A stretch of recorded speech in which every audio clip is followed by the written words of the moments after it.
Backdoor राब्तों की गूंज में फ्रंट डोर मुज़ाकरात का तीसरा दौर। हुकूमत और पीटीआई ने इन कैमरा बैठक से उम्मीदें वाबस्ता कर ली। पीटीआई तहरीरी मुतालबात पेश करेगी। असद कैसर कहते हैं फॉर्म 47 पर हमारा मौकिफ वही है, मुज़ाकरात से नताइज निकालने का मौका दिया है। अब देखना है हुकूमत मुल्क को सियासी बहरान से निकालने के लिए क्या करती है।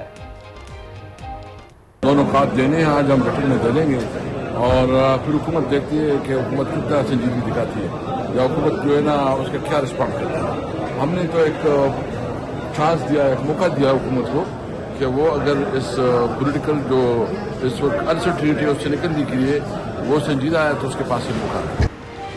अदालत देखना चाहती है कि खुसूसी अदालतों में ट्रायल में शहादतों पर कैसे फैसला हुआ। अदालत ने खुसूसी ट्रायल वाले केसेस का रिकॉर्ड मांगा जो देने से इनकार किया गया। जस्टिस हसन अजहर रिजवी की खुसूसी अदालतों में ट्रायल से मुतालिक केस की समाअत में रिमार्क।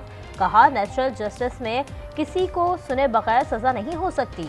वजारत दिफा के वकील ख्वाजा हारिस एक केस का रिकॉर्ड दिखाने पर रजामंद। कहा मेरिट्स का जायजा ना हाई कोर्ट ले सकती है ना सुप्रीम कोर्ट।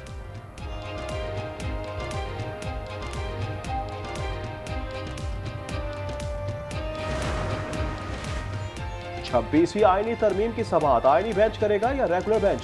सुप्रीम कोर्ट में केस की समाअत करने वाला बेंच टूट गया। जस्टिस मंसूर अली शाह ने कहा जस्टिस अकील हाई कोर्ट में केस का फैसला कर चुके हैं। जस्टिस इरफान सादत पहले बेंच में शामिल थे। पीर को पहले वाला 3 रुकनी बेंच समाअत करेगा।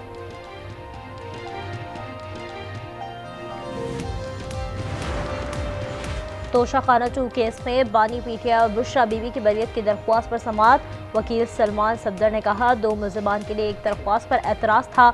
दोनों का केस एक है, ऑर्डर भी एक ही है। केस की समाअत मुलतवी।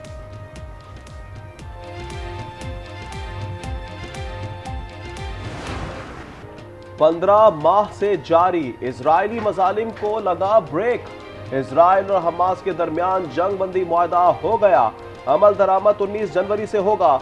अमेरिका, कतर और मिस्र मुआहदे के सालिस और निगरां। 29 इजरायली यरगमालियों के बदले इजरायल 2000 फलस्तीनी कैदियों को रिहा करेगा। गजा में इमदादी सामान की तरसील शुरू। बेघर फलस्तीनी तबाही का दुख भूलकर खुशी से झूम उठे।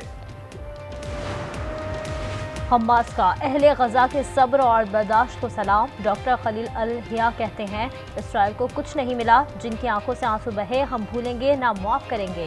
काबिज अफवाज कभी फलस्तीनी अवाम को शिकस्त नहीं दे सकती। हौसी बागियों का भी इसराइल पर हमले बंद करने का ऐलान। पाकिस्तान ने गजा में जंगबंदी मुआहदे को खुशाइन करार दे दिया। फौरी और मुकम्मल अमल दरामद का मुतालबा कर दिया। यूएन सेक्रेटरी जनरल समेत आलमी रहनुमाओं का गजा में जंगबंदी मुआहदे का खैर मकदम। अमरीकी सदर जो बाइडन और डोनाल्ड ट्रंप की क्रेडिट लेने की कोशिश। सदर बाइडन कहते हैं मुआहदा अमरीकी सिफारतकारी का नतीजा है। अफरीकैन में मुस्तकिल जंगबंदी के लिए बातचीत होगी। डोनाल्ड ट्रंप ने मुआहदे को अपनी तारीखी फतह से जोड़ दिया।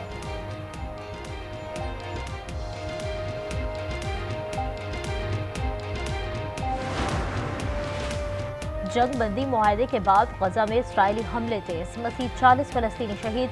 मजमूई तादाद 46,707 हो गई। महंगाई में दबी आवाम पर एक और बोझ। पेट्रोल 3 रुपए 47 पैसे फी लीटर महंगा कर दिया गया। कीमत 256 रुपए 13 पैसे फी लीटर मुकर्रर। हाई स्पीड डीजल की कीमत 2 रुपए 61 पैसे इजाफे के साथ 260 रुपए 95 पैसे हो गई।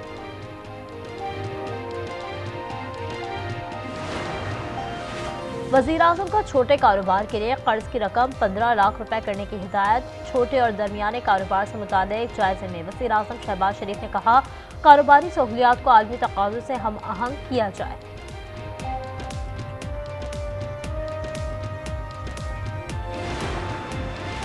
कोरम में अमन अमान की मखदूर सूरत हाल और रास्तों के बंद से आवाम का जीना अजीरन हो गया। इमदादी सामान के लिए भेजी गई 101 में से सिर्फ 25 गाड़ियां पारा चनार पहुंच सकी। इमदादी सामान की 200 से ज्यादा गाड़ियां रास्तों में फंस गईं।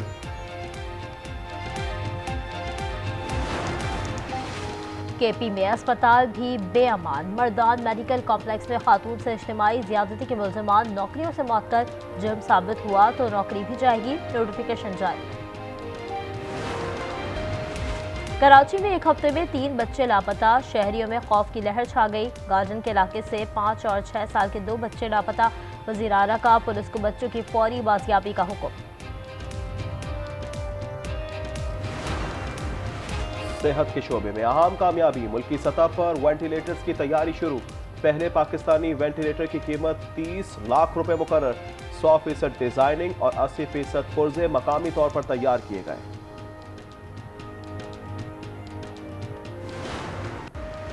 इम्तिहानी पर्चे आउट कराने वालों के खिलाफ शिकंजा सख्त, 3 साल तक जेल काटेंगे, 50,000 तक जुर्माना भी अदा करना होगा। Lahore board of intermediate and secondary education का नोटिफिकेशन जारी। सरकारी बाबुओं के लिए नई गाड़ियां, हुकूमत सिंध की नाकारा गाड़ियां 1 माह के अंदर नीलाम करने और कराची के सरकारी मुलाजमीन के लिए ईवी गाड़ियां खरीदने का फैसला। शर्जील मेमन की जेर सदारत इजलास में सरकारी गाड़ियों के अलॉटमेंट को रेगुलेट करने के लिए गाइडलाइंस पर अमल करने की हिदायत।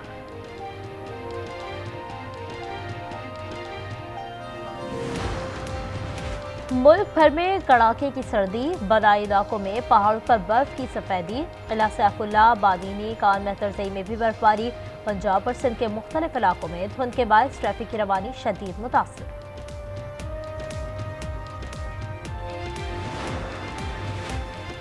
अमरीकी शहर लॉस एंजलिस में तारीख की तबाह को नाकता हाल बेकाबू। हजारों फायर फाइटर्स और दर्जनों तैयारे आग बुझाने में मसरूफ। 26 अफराद की हलाकत की तस्दीक हो गई। 30 अफराद लापता। 12,000 अफराद घरों से महरूम। हिटन के इलाके में आग पर 45% काबू पाने का दावा। हुकाम ने आलूदगी फैलने का खदशा जाहिर कर दिया। इंग्लैंड के बाद वेस्ट इंडीज को स्पिन जाल में फंसाने का प्लान। पाकिस्तान और वेस्ट इंडीज के दरमियान पहला टेस्ट कल से मुल्तान में शुरू होगा। जराये के मुताबिक कौमी टीम 3 स्पेशलिस्ट स्पिनर्स के साथ मैदान में उतरेगी।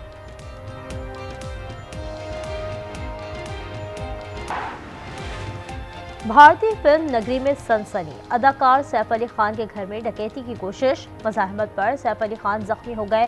अस्पताल में सर्जरी मुकम्मल। डॉक्टर्स का कहना है कि सैफ को चाकू के वार से 6 जख्म आए। 2 काफी गहरे थे। रीढ़ की हड्डी के करीब भी घाव।